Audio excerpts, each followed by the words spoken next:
मैंने उनको ये कहा।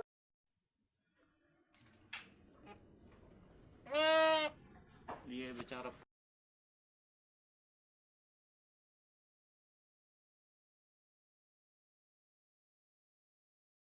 जी। तो अस्सलाम वालेकुम viewers, welcome to my channel. आज मैं आप लोगों से भेड़ और बकरियों की जो बीमारी है जिसे पीपीआर कहते हैं उसके हवाले से मुकम्मल तफसील से बात करूंगा।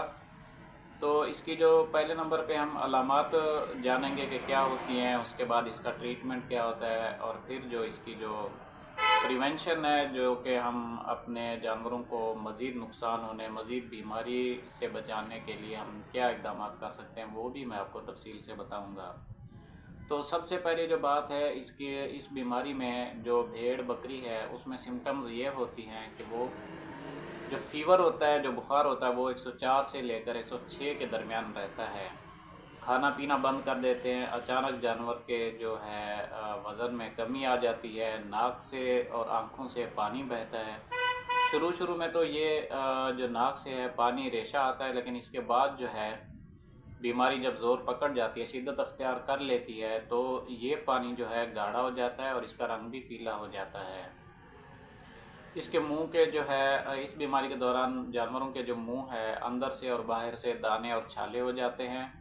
खाने पीने में बहुत मुश्किल हो जाती है और जानवर जो है बहुत ज़्यादा, अगर इलाज ना किया जाए तो ये बीमारी आपके जानवरों में बहुत ज़्यादा फैल भी जाती है, और इसके साथ साथ जो जानवर बीमार होता है वो 5 से 10 दिन के दरमियान जो है वो एक्सपायर भी हो जाता है। अब हम बात करेंगे कि आपके जानवर अगर बीमार हो जाएं तो उनका ट्रीटमेंट कैसे करें, क्या वाकई इसका जो है इलाज मौजूद है।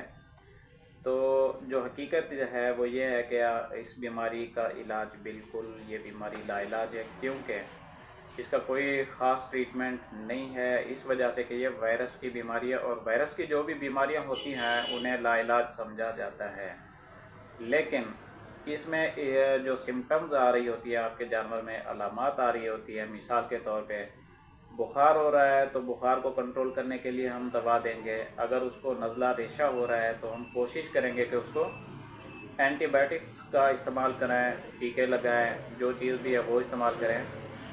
और डायरिया, शायद मैंने आपको सिम्टम्स में नहीं बताया, इस बीमारी में डायरिया के लगने के बहुत ज़्यादा चांसेस होते हैं। अगर तो आपके जानवर को पेचस वगैरह लग जाते हैं इस बीमारी में, तो आपने उन अलामात को भी कंट्रोल करना है, यानी कि आपने जो डिहाइड्रेशन हो जाती है ना, पानी की कमी हो जाती है पेचस और डायरिया की वजह से, ये जो है उसको कंट्रोल करने के लिए ORS का इस्तेमाल किया जाता है, और साथ में IV फ्लूइड्स वगैरह का भी इस्तेमाल किया जाता है।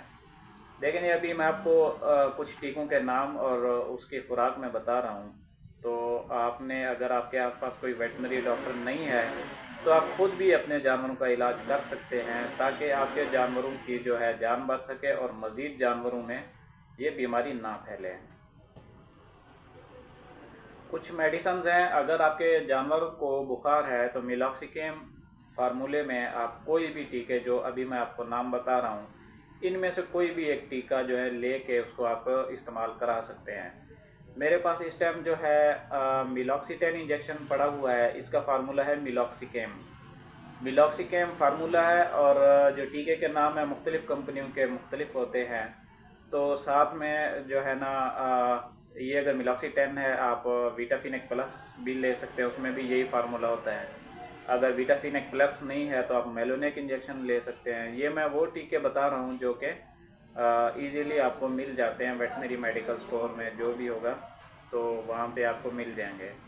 इसके साथ साथ जो एंटीबायोटिक्स हैं वो आप इस्तेमाल कर सकते हैं। मैं आपको 2 एंटीबायोटिक्स बता रहा हूँ जो कि आपको आसानी से भी मिल सकते हैं, और आप यही इस्तेमाल करें, मैं तो यही आपको मशवरा दूंगा। ये देखें जी, इसका फार्मूला है इमॉक्सिसिलिन, और इस टीके का नाम है नोवोमॉक्स LA।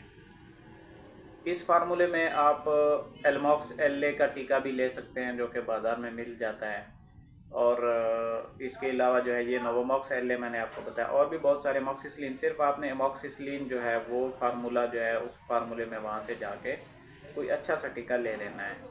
आपको जो खुराक का तरीका है, कितना लगाना चाहिए, वो मैं शायद पहले टीका आपको नहीं बता सका, लेकिन मिलॉक्सिकेम का जो टीका अभी मैंने आपको बताया था, ये आप बड़ी बकरी को 2 cc लगा सकते हैं इस फार्मूले में। चाहे वो बीटाफिनेक का इंजेक्शन आपको मिल जाए, मेलोनेक मिल जाए इस फार्मूले में कोई भी।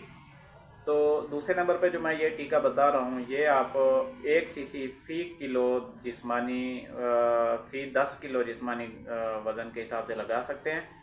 तो इसका जो फार्मूला है वो है एमॉक्सिसिलिन।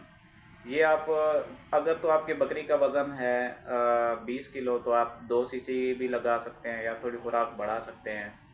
अगर मतलब है कि 1 सीसी जो है फ़ी 10 किलो के हिसाब से लगाएं तो मिसाल के तौर पर 50 किलो वज़न है तो आप 5 सीसी लगा सकते हैं।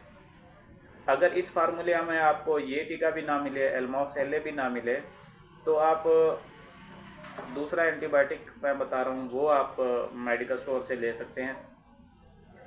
ये आपको बिल्कुल आसानी से मिल जाता है। इस टीके का नाम है एनक्योर 10। आपके पास अगर बड़ी बकरी है तो उसमें आप जो है 2 सीसी रोज़ाना एक बार लगा लें, ठीक है। तो ये भी बहुत अच्छा काम कर जाएगा। अगर तो इन मतलब है कि ये दोनों एंटीबायोटिक्स आपको मिल जाएंगे।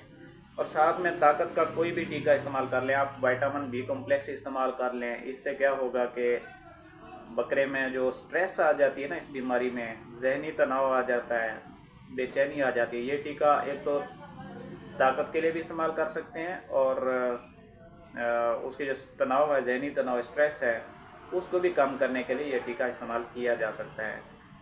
तो ये था ट्रीटमेंट। और इसके साथ साथ ORS भी आपने लाजमी इस्तेमाल कराना है ताकि जानवर के जिस्म में जो डायरिया की वजह से पानी की कमी और नमकियात की कमी होती है उसको पूरा किया जा सके। तीसरे नंबर पे मैं अब आपको इस बीमारी में जो है, अगर ये बीमारी आ जाती है आपके जानवरों में तो हिफाजती इक़दाम मैं आपको बताऊंगा कैसे आप अपने जानवरों को मज़ीद ज़्यादा बीमारी फैलने से बचा सकते हैं।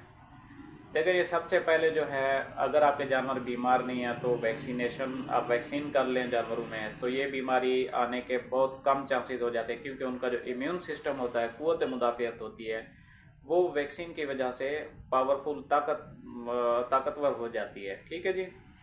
और दूसरे नंबर पे अगर ये बीमारी फैल जाती है तो आपने एक जो है, जो भी बकरे जितने भी बीमार है, 1 बीमार है, 2 हैं, 3 हैं, उनको आपने बाकियों से अलग कर देना है ताकि ये बीमारी उनको करीब जाने से, जब वो करीब जाते हैं, सांस लेते हैं एक दूसरे के साथ या फिर ग़िज़ा जो खुराक खा रहे होते हैं एक ही साथ, उस हिसाब से फैलती है। तो मुख्तलिफ़ तरीके होते हैं जो कि ये फैलती है, आप उनको अलग कर लें ताकि जो बीमार हैं वो अलग रहेंगे तो बाकियों को बीमारी लगने के चांसेस कम हो जाएं। और फौरी तौर पर आप अपने डॉक्टर से रब्ता करें। जो मैंने इलाज आपको बताया, अगर आपके पास डॉक्टर नहीं है तब ये करें। तो अगर आपके पास डॉक्टर मौजूद है तो आपने लाजमी बात है कि आप अपने डॉक्टर को बुलाएं ताकि आप वो आके विज़िट करें आपके फार्म का, जो भी जानवर हैं बीमार है उनको जो है उनका ट्रीटमेंट करें और बाकी भी आपको गाइड जो है करें इस बारे में। तो व्यूअर्स, ये हमारी वीडियो थी। अगर आपको पसंद आई है तो लाइक करें, शेयर करें और मेरे चैनल को ज़रूर सब्सक्राइब करें ताकि आने वाली जो वीडियोज़ हैं वो भी आपको देखने को मिलें। Thanks for watching. अल्लाह हाफ़िज़।